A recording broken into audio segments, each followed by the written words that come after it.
जय श्री कृष्णा, राधे राधे, हर हर महादेव।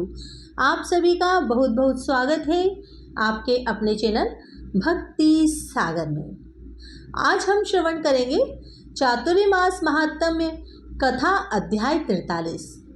यह कहानी उस वक्त की है जब देवता धरती पर अपने भक्तों की परीक्षा लेने के लिए आते थे। सत्यवादी राजा हरिश्चंद्र स्वयं बिक गए, बेटा मरा पड़ा था और पत्नी के गला काटने की नौबत आने पर भी अपने धर्म को नहीं छोड़ा।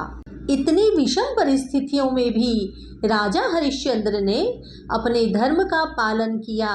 राजा हरिश्चंद्र की कहानी अत्यंत करुणा से भरी हुई है। कहा जाता है कि गौतम ऋषि ने राजा हरिश्चंद्र को इस संकट से निकलने का उपाय बतलाया। राजा ने ऋषि मुनियों के कहे अनुसार अजा एकादशी का व्रत रखा और विधि विधान से पूजन किया। अजा एकादशी के व्रत के प्रभाव से राजा के पिछले जन्म के समस्त पाप कट गए और उन्हें खोया हुआ परिवार और राजपाट फिर से मिल गया। आज हम हरिश्चंद्र राजा की कथा को जानेंगे, लेकिन पहले ये जान लेते हैं कि राजा हरिश्चंद्र कौन थे और उनका इतिहास क्या है। सूर्यवंशी कुल के राजा हरिश्चंद्र अयोध्या नगरी के एक प्रतापी राजा थे। राजा हरिश्चंद्र का जीवन काल सतयुग से संबंधित था। राजा हरिश्चंद्र की पत्नी रानी तारामती थी और इनके पुत्र का नाम रोहित था। राजा हरिश्चंद्र अपने वचन पर अडिग रहने वाले और सत्य के धर्म पर चलने वाले थे। राजा हरिश्चंद्र अपने धर्म की मर्यादा को कायम रखने के लिए अपने स्वप्न को भी सच मानते थे और उसको पूरा करते थे। परोपकारी राजा हरिश्चंद्र नित्य दान करते थे। ऐसा कहा जाता है कि हरिश्चंद्र सवेरे खाना खाने से पहले स्वर्ण, गो, जल, भूमि, भोजन इत्यादि का दान किया करते थे। इसके पश्चात भोजन को ग्रहण करते थे। राजा हरिश्चंद्र ने सत्य के मार्ग पर चलकर अपने महल और नगरी का त्याग कर दिया। समय की करवट ने उनसे उनकी पत्नी और बेटे को छीन लिया। चलिए जानते हैं राजा हरिश्चंद्र और तारामती की पूरी कहानी क्या है। एक रात राजा हरिश्चंद्र को एक स्वप्न आया कि उन्होंने अपने महल को किसी ब्राह्मण को दान कर दिया था। जब सुबह आँख खुली तो वे स्वप्न की घटना को भूल गए थे। नित्य के काम निपटाकर जब हरिश्चंद्र अपने दरबार में गए तो उस दिन उनसे मिलने 1100 ब्राह्मणों के साथ महर्षि विश्वामित्र वहां आ गए। महर्षि विश्वामित्र के पैर धोकर राजा हरिश्चंद्र ने उनका स्वागत किया। राजा हरिश्चंद्र को अपने स्वप्न की घटना याद आ गई। अपने स्वप्न की मर्यादा को रखने के लिए उन्होंने विश्वामित्र से अनुरोध किया, क्या आप मेरे महल को दान में स्वीकार करेंगे? महर्षि विश्वामित्र ने राजा हरिश्चंद्र के प्रस्ताव को स्वीकार कर लिया। राजा हरिश्चंद्र ने सभी ब्राह्मणों को भोजन करवाया और दक्षिणा देने लगे। महर्षि विश्वामित्र ने उनको रोक लिया और कहा, अब इस संपत्ति पर आपका कोई अधिकार नहीं है, इनका आप पहले ही दान कर चुके हैं। इतना कहकर विश्वामित्र ने राजा हरिश्चंद्र, रानी तारामती और रोहित के आभूषण उतरवा दिए और दक्षिणा की मांग करने लगे। राजा हरिश्चंद्र ने निवेदन किया कि मैं पहले आपको सब कुछ दे चुका हूँ, अब मेरे पास देने के लिए कुछ भी नहीं बचा है। इस बात पर विश्वामित्र ने कहा, आपने महल हमको समर्पित किया, वह दान है। हमने आपके यहाँ भोजन किया, उसकी दक्षिणा अलग से चाहिए। हम यहाँ पर 1100 ब्राह्मण हैं, कम से कम एक एक स्वर्ण मुद्राएं तो दक्षिणा में देनी ही चाहिए, अन्यथा तुम पाप के भागीदार बनोगे। राजा हरिश्चंद्र संकट में पड़ गए और उन्होंने इसके लिए 1 महीने का समय मांगा। फिर तीनों वहां से निकल गए। विश्वामित्र ने उन तीनों को अपनी नगरी से बाहर जाने को कहा। वे वहां अयोध्या नगरी में रहकर काम नहीं कर सकते थे। विश्वामित्र द्वारा नगरी से बाहर भेज दिए जाने पर हरिश्चंद्र अपने परिवार के साथ शिव नगरी काशी पहुंच गए। काशी में पहुंचकर हरिश्चंद्र ने काम ढूंढने की कोशिश की, लेकिन उनको कोई काम नहीं मिला।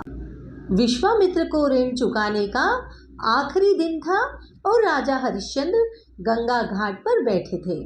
राजा हरिश्चंद्र ने माँ गंगा से प्रार्थना की, अगर मैंने अपने जीवन में सत्य धर्म को निभाया है तो आज मेरे धर्म की रक्षा कर लेना। रानी तारामती वहाँ आई और कहने लगी कि आप मुझे बेच क्यों नहीं देते।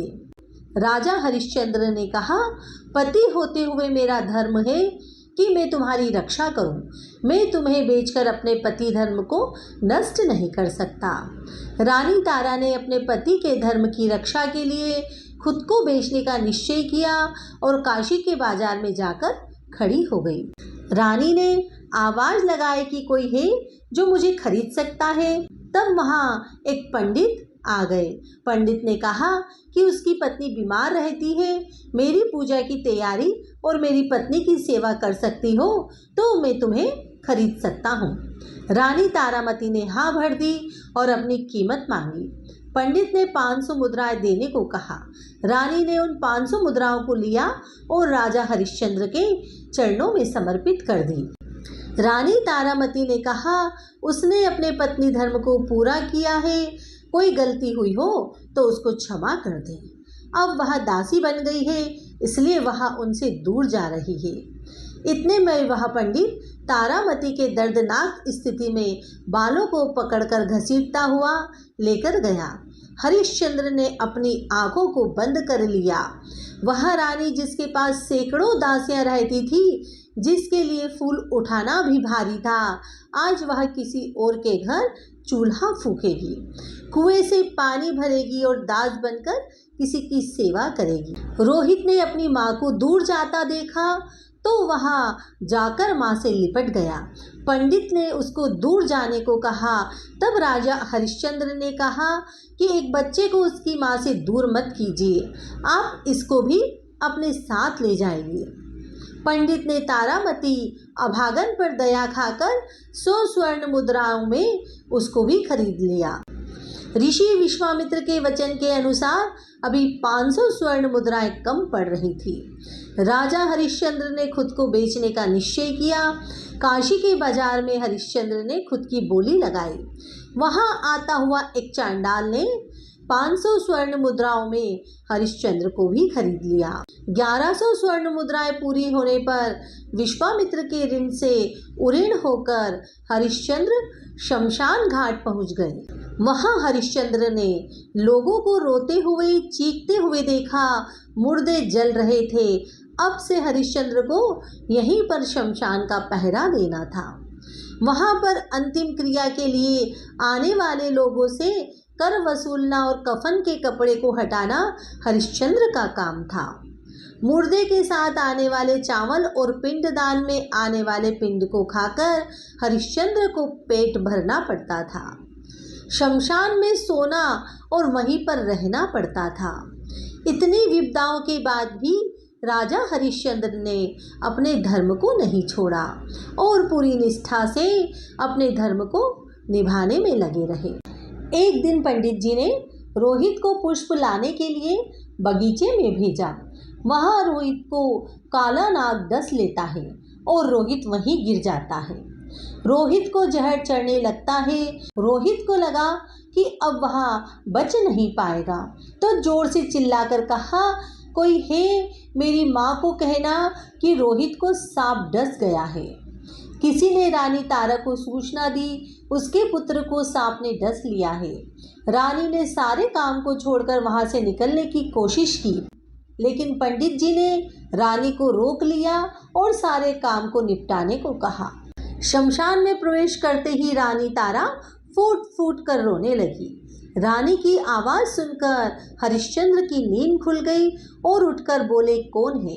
राजा हरिश्चंद्र के सर पर काला कपड़ा और हाथ में एक लकड़ी थी। शमशान की चिताओं की आग से हरिश्चंद्र बिल्कुल काले और भद्र हो गए थे। रानी ने उनको नहीं पहचाना और कहा, मैं रानी तारा हूँ और यह मेरा बेटा जिसको सांप ने डस लिया है, यहाँ अंतिम संस्कार के लिए आई हूँ। राजा हरिश्चंद्र ने जैसे ही ये नाम सुना उनको कुछ कुछ याद आने लगा। क्या तुम उसी दुर्भाग्यशाली हरिश्चंद्र की पत्नी हो जो अपने पति और पिता होने के धर्म को नहीं निभा सका? रानी ने हरिश्चंद्र की तरफ देखा तो वह अपने दुख पीड़ा को भूलकर उनके चरणों में गिर पड़ी और रोने लगी। राजा हरिश्चंद्र और रानी तारा दोनों रोने लगे। रानी ने होश संभाला और कहा, स्वामी, हमारे पुत्र का अंतिम संस्कार करना है। राजा हरिश्चंद्र उठकर खड़े हुए और बोले, यहाँ अंतिम संस्कार करने के लिए तुम्हें पहले कर देना पड़ेगा। रानी ने कहा, मेरे पास देने के लिए कुछ भी नहीं है। राजा हरिश्चंद्र ने रानी को कहा कि बिना करके वह यहाँ अंतिम संस्कार नहीं कर सकती, वह चाहे तो इसको गंगा में डाल सकती है। रानी ने अपनी साड़ी के पल्लू को फाड़कर हरिश्चंद्र को सौंपते हुए बोली, इसके अलावा मेरे पास देने के लिए कुछ भी नहीं है। रानी का पीछा करते हुए गांव वाले लोग वहां आ पहुंचे। लोगों ने रानी पर इल्जाम लगाया कि वह गांव से चोरी करके आई है। चंडाल ने हरिश्चंद्र को तलवार थमाते हुए कहा कि इसकी गर्दन काट दो। तलवार को हाथ में लेकर राजा के हाथ रुक गए थे। रानी तारा ने कहा कि आप अपने हाथ मत रोकिए, ये आपके मालिक का आदेश है। पत्नी अगर चली गई तो वापस आ सकती है, बेटा भी आ सकता है, लेकिन अगर एक बार धर्म नष्ट हो गया तो वापस लौट कर नहीं आ सकता। इसलिए आप अपने हाथ रोकिए मत और मेरी गर्दन काटिए। समय की ऐसी करवट को देखकर पत्थर भी रो पड़े। तो फिर भगवान को तो वहाँ आना ही था। भगवान वहाँ आए और उन्होंने राजा हरिश्चंद्र के हाथ को पकड़ लिया। राजा हरिश्चंद्र ने देखा कि भगवान स्वयं उनको रोकने के लिए आए हैं। राजा हरिश्चंद्र उनके चरणों में गिर पड़े। भगवान ने उनको उठाया और गले से लगा लिया। भगवान ने कहा, बहुत हुई तुम्हारी परीक्षा, तुम परीक्षा में सफल हुए, तुम एक सच्चे सत्यवादी राजा हो। राजा हरिश्चंद्र ने भगवान से कहा कि क्या आपको मेरे धर्म पर विश्वास नहीं था जो आपने इतना खेल रचाया?